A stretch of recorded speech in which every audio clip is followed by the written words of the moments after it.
Fala pessoal, eu sou o Dr. Francis Vinícius. Se você já me acompanha aqui, sabe que um dos temas mais recorrentes nos meus canais é o emagrecimento. E hoje nós vamos falar sobre remédios para emagrecer. Afinal, até que ponto é possível obter benefícios dessas medicações sem maiores efeitos colaterais? Quando está indicado?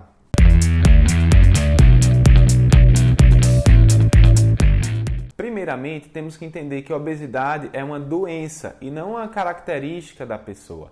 Tem muita gente que acha que a pessoa está acima do peso por displicência, mas não, é muito difícil para aquela pessoa controlar as compulsões. O tecido adiposo, ou seja, o tecido gorduroso, ele contém células que são endocrinologicamente ativas, fabricam substâncias, hormônios, que mantêm o corpo naquela situação. Se emagrecer fosse só cortar calorias, o problema seria muito mais simples. Além disso, quem está acima do peso está exposto ao risco de outras doenças, como pressão alta, diabetes, infarto, AVC. Quando ocorre o acúmulo dos adipócitos, ou seja, a pessoa começa a aumentar o peso, a gente muda o perfil das células do sistema imunológico que estão ali no tecido gorduroso. Ocorre uma predominância do macrófago inflamatório, o macrófago M1, então a pessoa acaba ficando mais inflamada.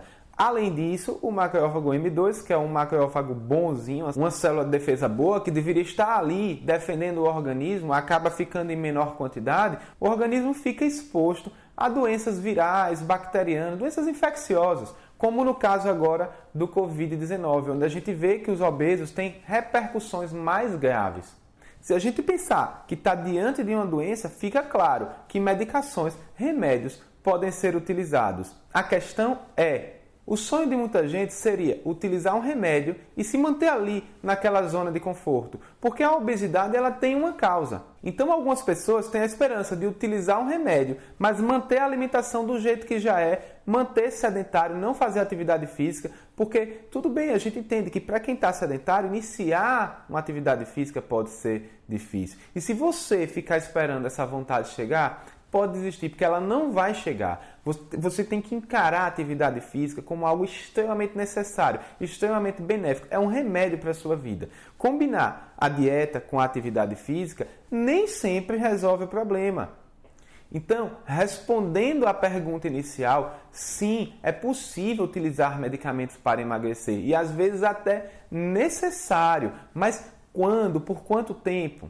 Quando eu resolvo entrar com medicações para os meus pacientes, a primeira coisa que eu faço é ter uma conversa com eles. Explicar que o medicamento está ali como um auxílio, como algo que vai ajudar ele a chegar no seu objetivo. Mas que enquanto ele está ali conseguindo resultados, chegando no seu objetivo, a gente também está mudando a mentalidade. A gente também está fazendo estratégias para manter aquele peso perdido. É por isso, gente, que muitas pessoas acabam perdendo peso com remédios. E depois acabam ganhando até mais, por falta de estratégia, por falta de planejamento e muitas vezes por falta de apoio de profissionais capacitados para esse emagrecimento estratégico. Eu vou citar o exemplo de medicações que estão com a popularidade muito em alta. São os famosos análogos de GLP-1. Você já deve ter ouvido falar deles, principalmente da liraglutida, que está disponível no mercado com dois nomes comerciais, o Victoza e o Saxenda. Além disso, tem uma droga mais nova, que é o Ozempic, que também está bem alta a popularidade. Essas drogas, elas são chamadas de análogos de GLP-1. Por quê? Existe um hormônio chamado GLP-1, que é fabricado pelo nosso corpo. Só que esse hormônio ele tem uma meia-vida, ou seja, a duração dele no nosso sangue é muito pequena, 3 a 5 minutos. Esse hormônio, quando cai na circulação, ele é degradado por uma enzima chamada dipeptilpeptidase 4. Essa enzima quebra e inativa o GLP-1. E o que é que o GLP-1 faz? O GLP-1 melhora a liberação de insulina, aumenta a sensibilidade à insulina, ou seja, nos tira daquele estado inflamatório em que nós somos resistentes à insulina. Eu como açúcar, eu como doce, por exemplo, aquilo ali cronicamente, e a insulina ela não vai dar conta de retirar todo esse açúcar do sangue, e aí eu fico resistente à insulina. Então, o GLP-1 ele melhora a resistência insulínica, ele melhora a secreção de insulina, ele aumenta o ritmo de queima de gordura e ele ainda é responsável por proteção do nosso sistema cardiovascular. reduzir o risco de pressão alta, de infarto, de AVC. Então, a liraglutida e o Ozempic, essas drogas, esses medicamentos, eles atuam como se fosse imitando o GLP-1, tendo todos esses efeitos. Aí você deve estar se perguntando, mas se é assim tão bom, então por que ainda tem pessoas obesas? Gente, não estamos falando de um milagre. Quando essas drogas foram descobertas, muita gente pensou que o problema da obesidade tinha acabado ali. Mas a gente sabe que na prática não é bem assim.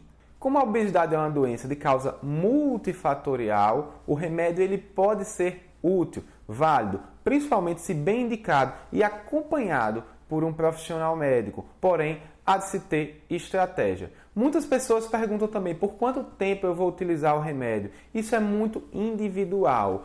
Esses remédios eles podem ser utilizados por uma duração variável entre diversos indivíduos. Isso vai depender da resposta. E depois que o indivíduo chegar no seu peso ideal, é imprescindível um acompanhamento, tanto com o médico como nutricionista, ou seja, na equipe multidisciplinar, durante mais um tempo. Porque mais difícil do que emagrecer é manter o peso perdido. Então, pessoal, eu espero que vocês tenham curtido esse vídeo.